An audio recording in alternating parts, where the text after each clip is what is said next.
Okay, so let me just paint this picture for y'all. Okay, I was driving with the windows down. It's a beautiful spring morning, which we do not get that many of in Florida.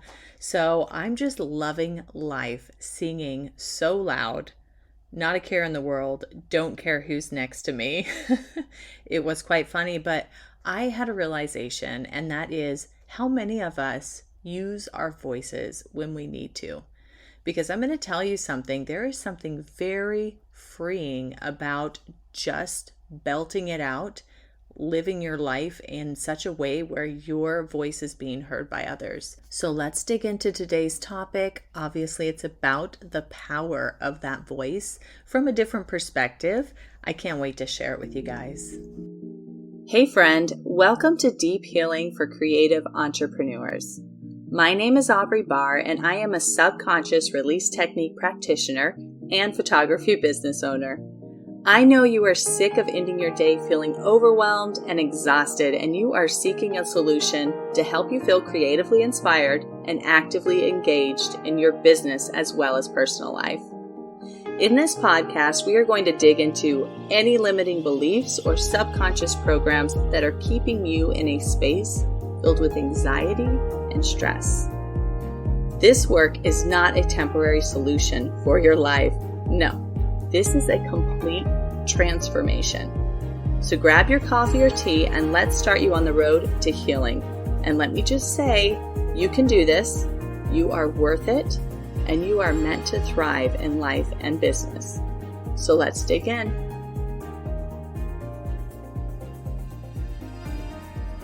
Do you know what is so powerful about your voice? You are the only person that can share with others how you feel, why you feel it, and what you're feeling, right? I remember my dad telling me when I was a kid not to apologize for my feelings, because whatever I feel is what makes me human. And the reality of it is there's a lot of animals that feel these things too, right? But the thing that makes us so special is that we can vocalize it. And when I say vocalize, I'm being very loose in that description. A lot of times, 90% of the time, that is going to be through your actual voice. But sometimes it's through your art. It's through dancing. It's through singing. It's through creation, right? So there's other ways to vocalize it. But the main thing is that that's your voice. And you're meant to share it. When we are born and we are tiny little children that first learn how to talk, we say the funniest things, right? We ask the best questions. We don't take things for granted. We really have critical thinking skills that adults tend to suppress. I mean, it's hilarious to be around children, let's say toddlers, that are speaking their mind, right? I just think it's the funniest thing ever. I mean, there was a whole show about it. So I know I'm not the only one. There's a reason why so many people are drawn to these conversations with children, and what are they going to say next, right? Like we can't even guess. But the reason why they're so intriguing and we love it so much is because they're just speaking their truth, right? They have a feeling, they speak it. They have an insight that they've noticed or something they've learned, they speak it. It's just, it's truth on a whole different level. It's something that we crave as adults to see more of in the world. And so when we are in situations with business or with personal life, we might find ourselves suppressing our truth because we might feel like maybe our beliefs or the way we understand things is not good, like it's different from other people, or it's not the same as everybody. And the reality is we weren't meant to be the same as everybody. We all have different experiences, and your experiences matter, and they shaped you into who you are. We live in a time now where a lot of other people's perceptions of us is coming from online or social media. That's just the world we live in. Believe me, I tried to fight it for a long time. It did nothing for me. So here I am embracing it, as everyone should be on some level. So it's always important to display yourself in a way that's super authentic. I feel like that is just common sense, but people don't always realize that their programs and their limiting beliefs are stopping them from doing that. I feel like there's a whole world that's like, I want to be authentic. And I guess this is a bigger subject than what I had anticipated for this episode. So I'll probably be doing another episode about authenticity. But for now, I'm just going to keep it at the idea that you're not authentic is probably coming from your own subconscious programs. I want you to sit on that one. We'll revisit it later. It's a big one though.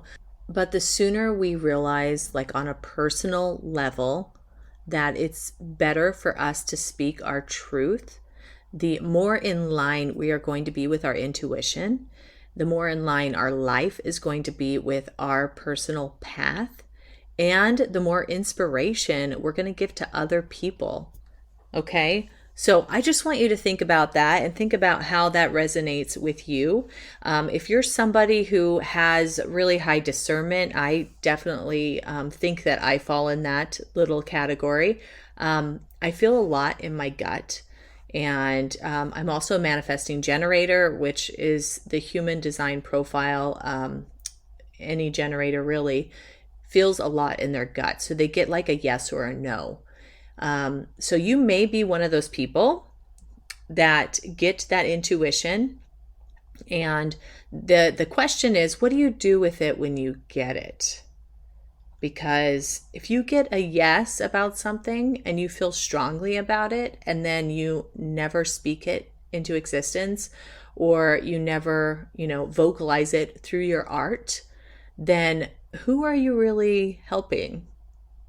Because it's not yourself, right? It's not other people. The world can only become more valuable when you share your truth with it.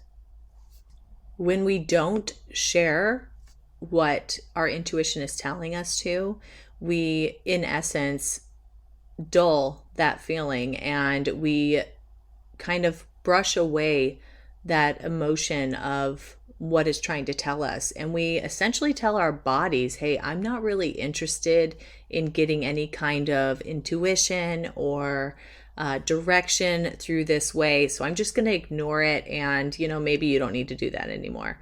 Like there's an off switch that we unintentionally flip when we decide to ignore those feelings. So I did a whole, I think it's either week 1 or week 2 of my program. I'd have to look, but where I'm retraining my clients to touch base with their intuition and to feel what it's telling their body.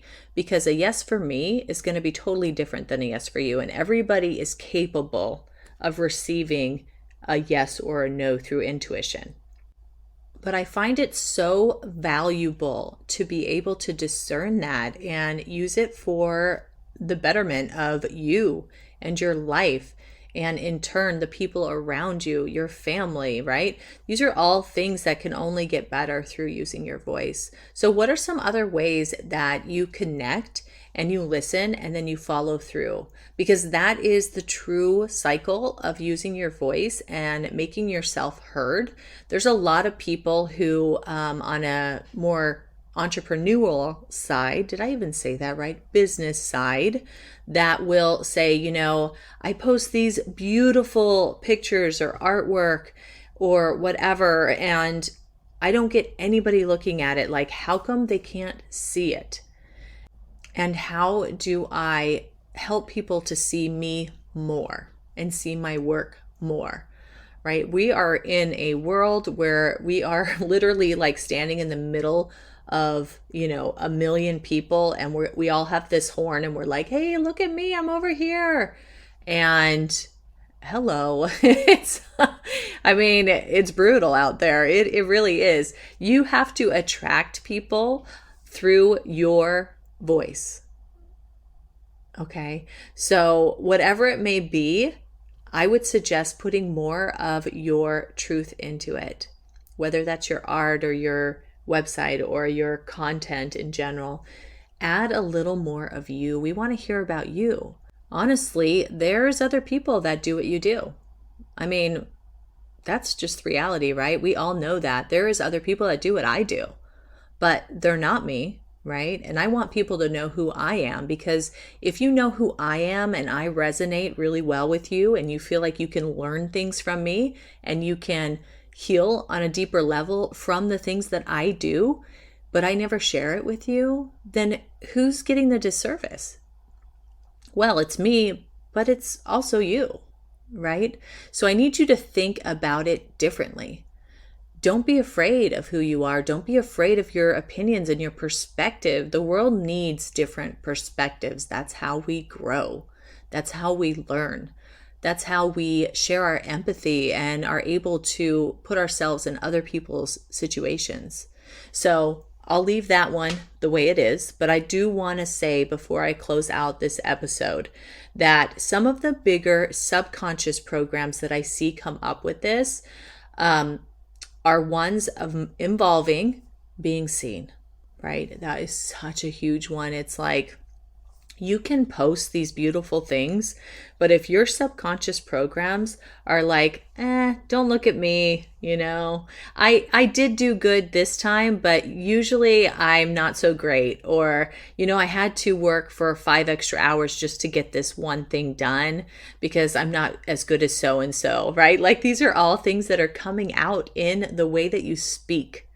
Okay, so we may see the most beautiful piece of artwork we've ever seen. And then you post it with, well, that was my, 330th time of trying, and here it is. It's like, why are you downing on yourself? Like, who cares how long it took you to get there? We all have a journey. Maybe it took you longer than other people. It doesn't mean that what you came up with is any less valuable than so-and-so's. So just don't say it. Just let it go, and I have been, this is a lesson I have learned and I continue to learn. Like, I'm not trying to say that I never deal with this anymore. Okay. Sometimes I catch myself like, I finally started this program and I have all these people listening to me on my podcast, but it's not as big as, this so-and-so's. And it's like, of course it's not. You're not them. And why do you need to be them? You have no reason to want to be someone else. And I know that and I feel that. But those little silly programs, they catch up with you sometimes, you guys. It is so important to attack those and let them go. Say, peace out. We don't want you here anymore. I was just singing that in a song. We don't want you anymore. Anyway, I'm just saying that we are all different, and I freaking love that about us. I just love it. I do not want to talk to the same person every day. I sat down with a photographer friend of mine a couple days ago, and we had an amazing conversation. And I left thinking, gosh, she's really cool. And I only knew that a little bit before I just took the time to sit down and talk to her for a minute. Showing up and sharing your truth and your voice with people around you is the most amazing act of service that we can do for others. Next time you hesitate to share your work or share your ideas or own your experiences, whatever those may be, just don't hesitate. Just remember that you are super unique. And the way in which you have learned things about your life is going to be different from everybody else. And maybe, just maybe, that one person out there needs to hear it. Okay? You are valuable, and your opinion is valuable. And your experiences are going to inspire other people. So just keep being you and don't worry about being someone else, because you will never get there. I promise. You will always just be you, which is actually in itself the most amazing thing ever. All right, guys, I hope this inspired somebody, and I hope you guys just have the most fabulous weekend. I'll see you again on Tuesday. I hope this podcast spoke to you in some way. If it did, please go ahead and leave me a review and subscribe so that I know you're enjoying what you hear. And further, if you know somebody else who owns their own creative business and struggles with anything that we spoke about, please pass this on, because it is my hope that we will be able to build a community of like-minded individuals who love on each other and appreciate the many facets that make our creative business so unique. And lastly, check out the show notes to find my free Facebook community and other useful links to work with me. All right, friend, see you soon.